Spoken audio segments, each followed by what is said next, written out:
네.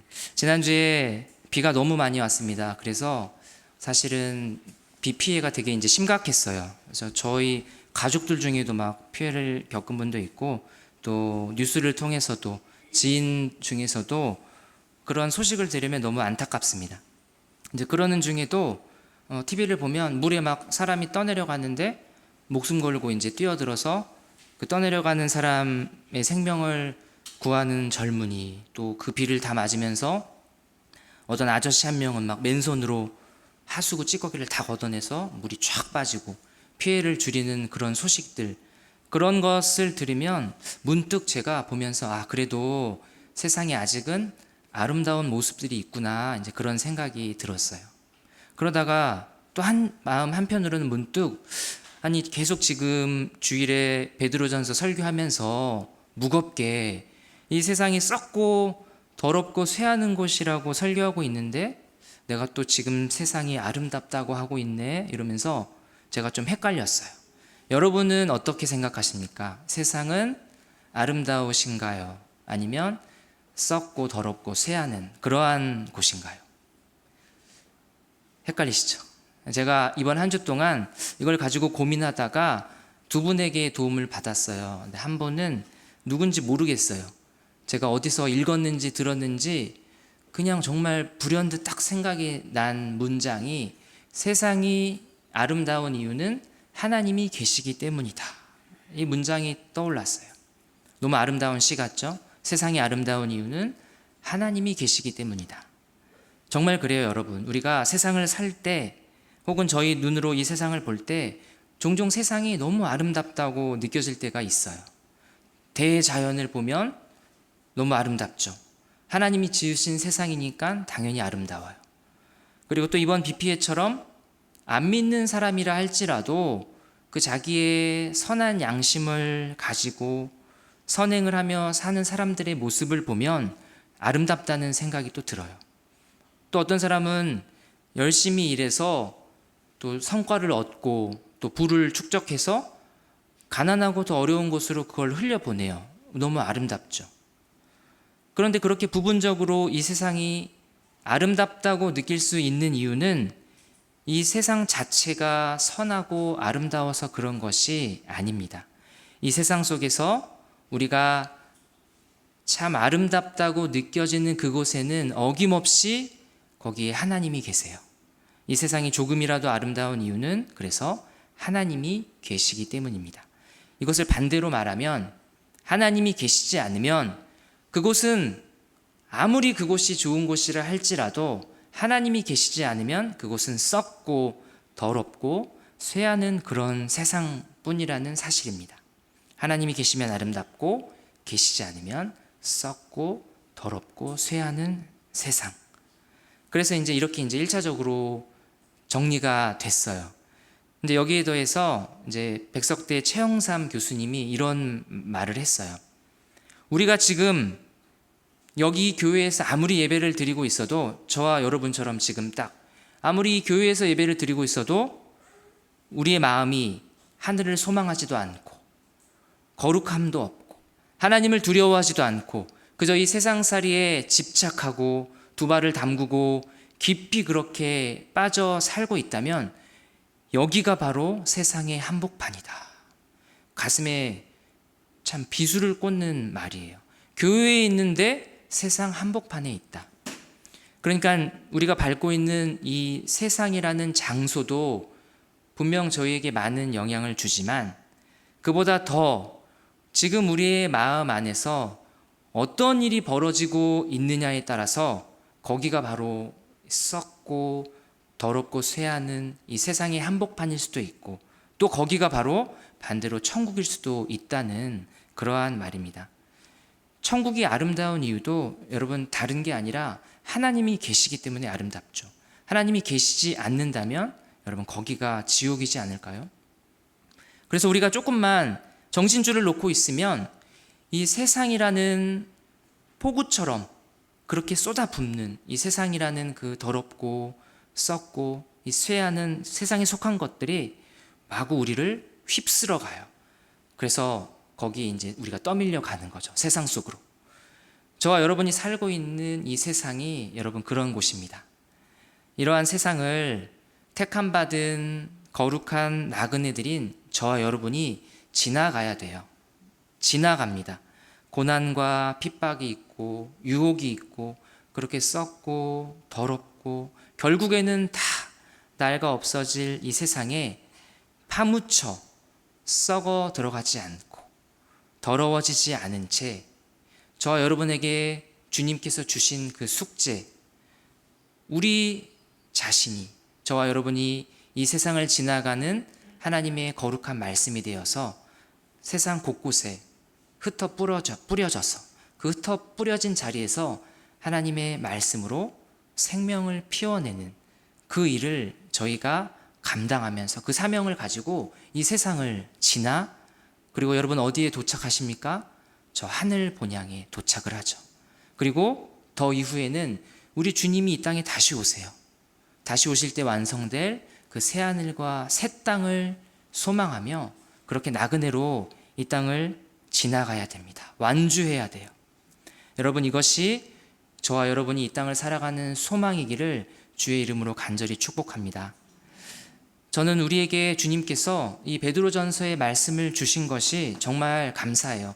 성경 모두 어디가 다 감사하고 은혜지만 베드로전서 참 감사해요. 왜냐하면 제가 저의 이 인생 나그네 길을 갈 때 완벽한, 정말 오차 없는 그런 지도를 하나 딱 받은 그러한 느낌이에요. 너는 하나님께 택함 받고 이 세상에 흩뿌려져 생명을 피워내다. 그러다 마침내 하늘 본향이라는 목적지에 다다랄 나그네다. 그게 바로 너다. 그러한 지도가 제 안에 딱 생긴 것 같아서 너무 좋아요. 저뿐 아니라 우리 모두가 그 길을 가는 겁니다. 앞서 말씀드렸는데 문제는 이 지나가는 길이 삼중고의 어려움이 있는 길이에요. 썩고 더럽고 쇠하는 세상 길이라는 것이, 이것이 정말 큰 문제입니다. 그래서 저와 여러분이 나그네로 이 세상이라는 길을 지나가는 동안 이 세상 속에서 함께 썩고 더러워지고 쇠하지 않기 위해서는 뭐 하나를 딱 붙들고 가야 돼요. 그것을 따라 살아가야 돼요. 썩고 더럽고 쇠하는 세상, 이 급류에 휩쓸리지 않는 방법은 여러분, 이 세상의 특징과 반대되는 것을 붙들고 살아가면 됩니다. 예를 들어서 우리가 지나가야 되는 길이 꽁꽁 얼어서 미끄러워요. 여러분, 그 미끄러운 길에 넘어지지 않기 위해서는 어떻게 해야 됩니까? 미끄럽지 않은 신발을 신고 그 길을 가면 되는 거예요. 우리가 지나가는 길이 너무 추운 길이에요. 그럼 반대로 따뜻한 옷을 꽁꽁 싸매어 입고 그 길을 지나가면 되는 거예요. 썩고 더럽고 쇠하는, 결국에는 다 없어질 이 세상을 우리가 지나가야 되는데, 여러분, 이 세상에서 유일하게 이러한 세상의 특징과 반대로 썩지도 않고 더러워지지도 않고 쇠해 낡아 없어지지도 않는 것이 있다면 여러분, 그것이 무엇인가요? 오늘 하나님의 말씀 베드로전서에서 사도는 편지를 받는 성도들에게 이렇게 말합니다. 23절 말씀 우리 한번 같이 읽겠습니다. 시작. 너희가 거듭난 것은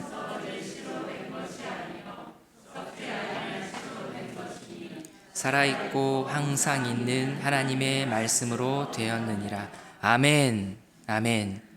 썩지 않는 말씀, 없어지지 않고 항상 있는 말씀, 이 말씀이 바로 썩고 더럽고 쇠하는 이 세상과 완전히 정반대가 돼서 이 세상을 살아갈 때 저와 여러분이 이 세상이라는 그 급류에 휩쓸려 가지 않을 수 있는 그러한 유일한 이 방법이 되는 것입니다. 여러분, 이 사실을 믿으시기 바랍니다. 당시 초대교회 성도들의 상황을 잠시 생각해 보면 성도들이 예수님을 믿고 따르는 길은 우리처럼 험난한 길이었어요. 지금 우리처럼 로마라는 대제국의 일단 식민 지배를 받고 있었죠.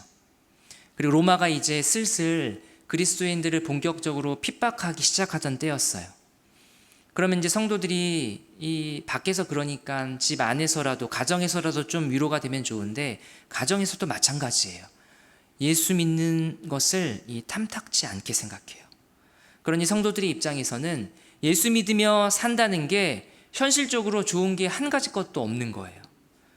마음속에 불안이 싹트기 시작합니다. 내 마음 안에서 의심, 낙심, 또 포기하고 싶은 유혹이 생기고 또 가족들이나 내가 속한 공동체에서도 나에게 따가운 눈초리를 보내요. 국가적으로도 그래요. 남의 나라의 지배를 받고 있는 처참한 상황이에요. 그러니까 성도들이 내가 예수 믿고 가는 이 길이 맞나? 지금 엉뚱한 길로 가고 있는 거 아닌가? 이 길 끝에 목적지에 도착했는데 거기에 내가 생각했던 것과 다르게 아무것도 없으면 어떡하나? 여러분, 이게 흔들리면 뿌리까지 뒤흔들려서 결국은 포기하게 되는 거예요. 그때 이렇게 흔들리는 성도들을 꼭 붙잡을 수 있는 말씀을 오늘 베드로 사도가 던집니다. 23절 세 번역으로 제가 읽어드리겠습니다. 여러분은 다시 태어났습니다. 그것은 썩을 씨로 그렇게 된 것이 아니라 썩지 않을 씨, 곧 살아계시고 영원하신 하나님의 말씀으로 그렇게 되었습니다. 아멘. 사도가 하는 말이 여러분 이런 거죠. 여러분, 구원의 확신에서 흔들리지 마십시오. 여러분이 구원받은 것은 여러분이 한 게 아닙니다. 하나님이 하신 겁니다. 여러분에게서 혹시라도 썩은 열매가 맺힐까봐 염려하지 마세요. 아니, 여러분이 아무리 여러분이 썩은 열매를 맺고 싶어 해도 절대로 그럴 수 없는 이유가 있는데 그것은 뭐냐면 이미 여러분 안에는 썩지 않을 씨, 살아계시고 영원하신 그 하나님의 말씀의 씨가 여러분 안에 심겨져 있기 때문입니다. 그러니 여러분, 흔들리지 마십시오. 우리에게 고난이라는 폭우, 갑자기 불어난 의심이라는 급류에 휩쓸려 떠내려갈 수 있는 그러한 위기가 있고, 당시의 성도들이 그렇게 위기에 처해 있을 때 이 말씀을 붙잡고 버티는 거예요. 그리고 나서 베드로 사도는 폭우 속에 있는 성도들을 한 번 더 안전하게 그들을 딱 지켜주기 위해서 이 말씀을 전합니다. 24절, 25절 말씀인데 우리 한번 같이 또 읽겠습니다. 시작. 그러므로 모든 육체는 풀과 같고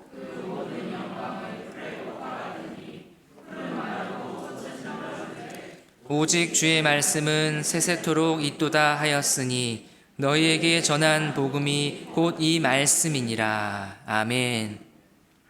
여러분, 읽은 이 말씀은 어떤 말씀이냐면 이 구약 성경의 이사야서의 말씀이에요. 저희가 앞에 이제 성경 봉독할 때 읽었죠.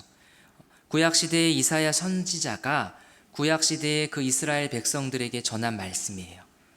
구약 시대 이스라엘 백성들에게도 큰 문제가 있었어요. 뭐냐면 당시의 대제국, 이 아수르, 바벨론 같은 그 적국에 지금 나라가 멸망당했어요. 그리고 백성들은 이제 포로로 끌려가요. 비참해요. 깊은 절망이죠. 이렇게 생각했을 거예요. 우리 같은 하나님의 백성, 택함받은 선민 이스라엘이 나라를 잃고 저 하나님도 모르는 이방인들에게 포로로 끌려가는 것을 보니 우린 망했다.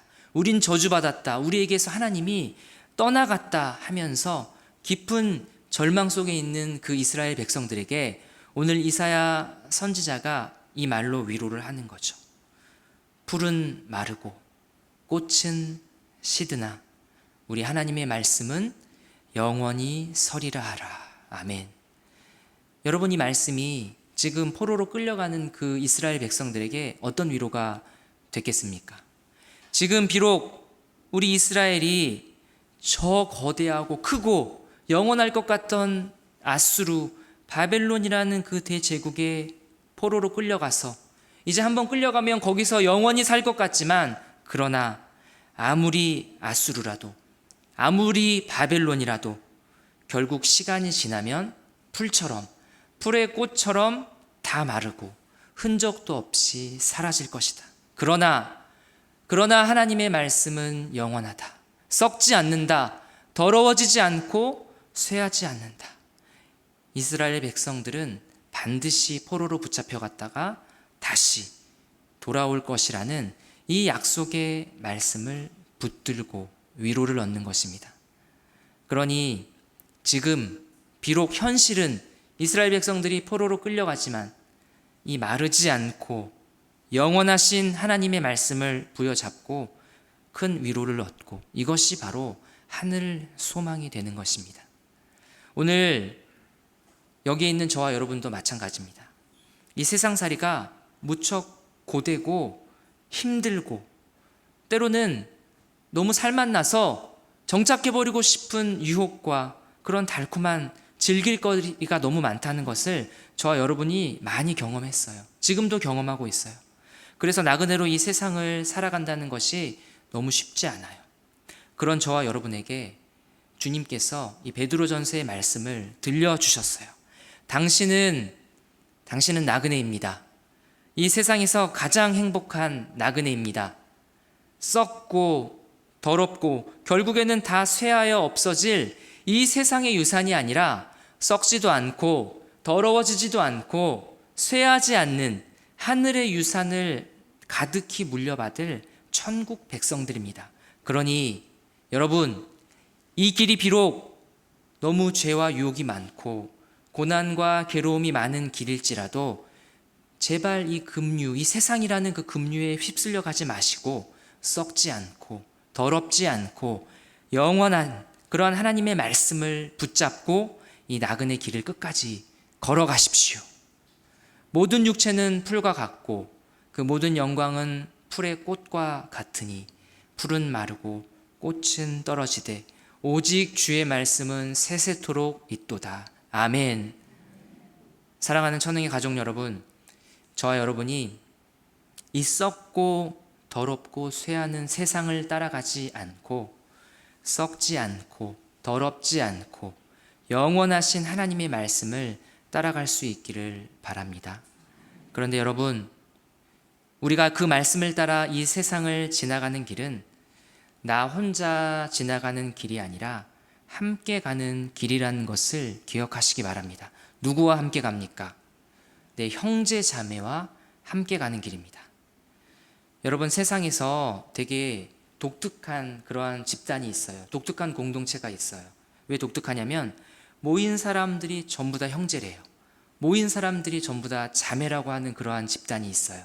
그래서 90살 먹은 할머니나 90살 먹은 할아버지와 10살 먹은 꼬맹이가 서로 형제가 돼요. 시어머니와 며느리도 자매가 돼요. 여러분, 이러한 집단, 이러한 공동체가 어디죠? 교회죠. 교회 안에서 형제 자매죠. 교회 안에서 형제 자매인 우리 모두가 함께 가는 길이에요. 그래서 반드시 교회가 함께 가는 길이 이 나그네의 길입니다. 오늘 베드로 사도는 이 말씀을 합니다. 22절 말씀인데 한번 같이 읽겠습니다. 시작. 너희가 진리를 순종함으로 너희 영혼을 깨끗하게 하여 거짓이 없이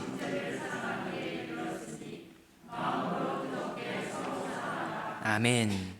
마치 여러분 이 말씀을 가만히 보면 우리가 주님의 그 진리를 순종해서 우리의 영혼을 깨끗함 받은, 씻김 받은 그 이유와 목적이 다른 데 있는 게 아니라 여기에 딱 하나, 형제를 사랑하는 것에 있다고 들릴 만큼 우리가 서로 사랑하는 것이 얼마나 중요한 일인지를 말씀합니다.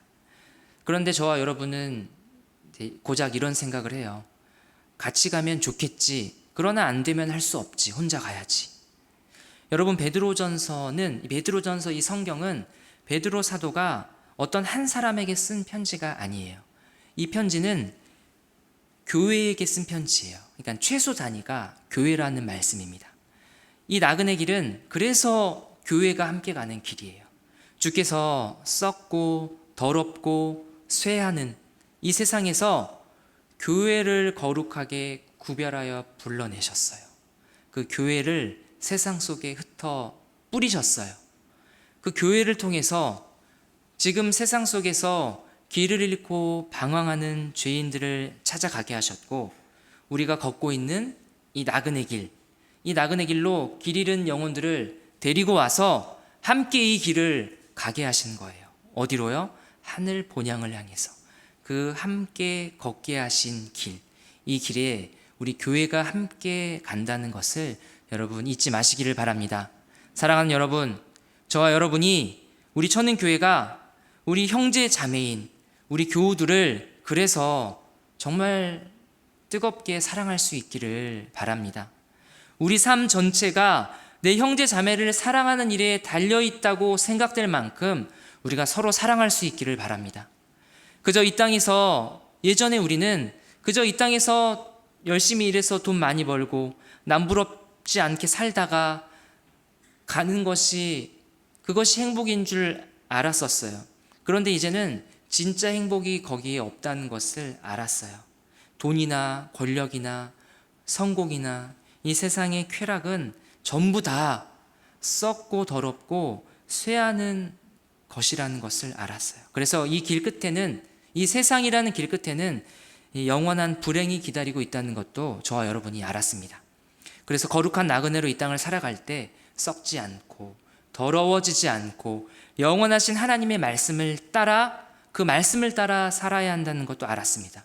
제가 볼 땐 거의 완벽해요. 이 정도만 해도.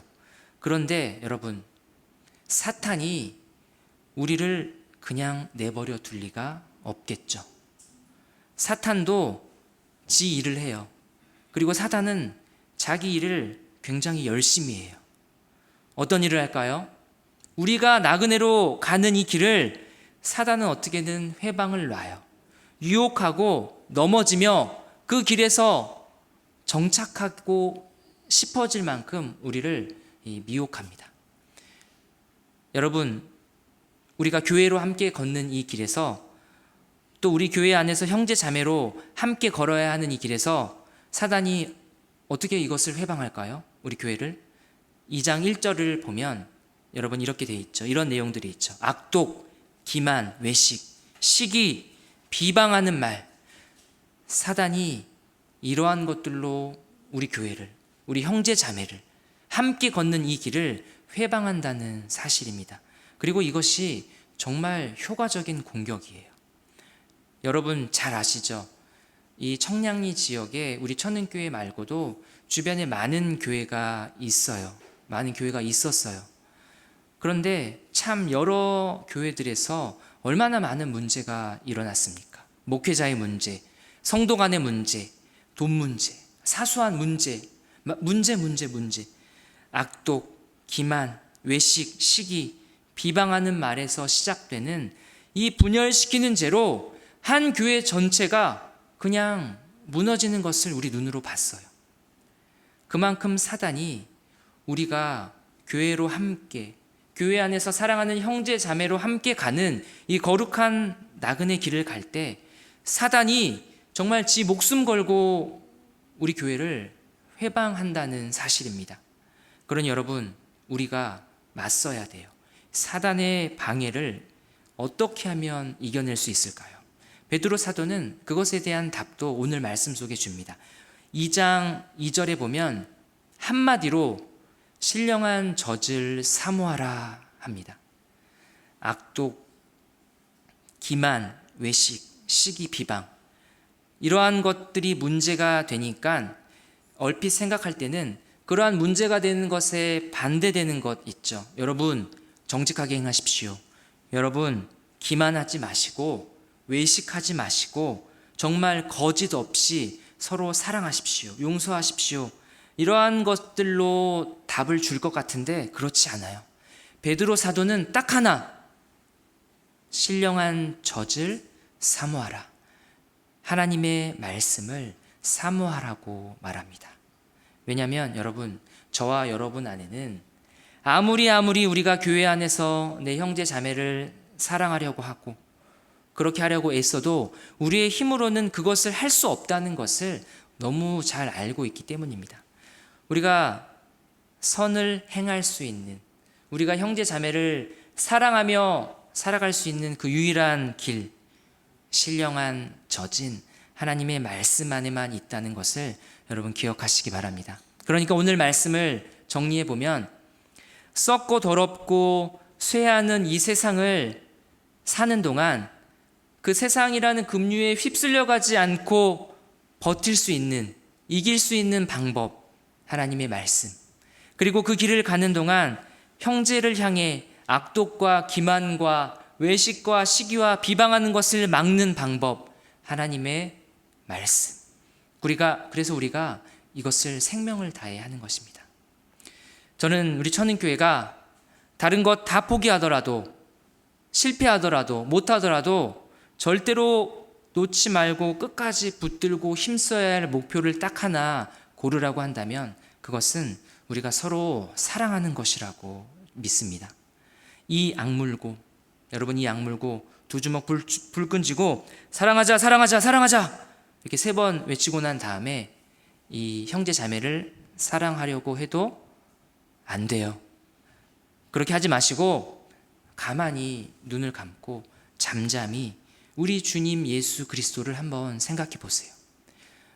나는 벌레만도 못한데, 제가 그런데 도대체 주님은 왜 그러시는지, 내가 뭐가 예쁘다고, 내가 뭘 잘하는 게 있다고 나 같은 사람을 위해서 당신의 그 귀한 생명을 주시는가?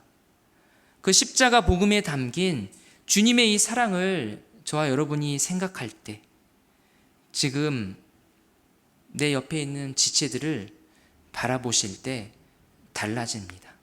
나와 같은 처지에 있는 그를 그때야 비로소 사랑할 수 있게 되는 겁니다.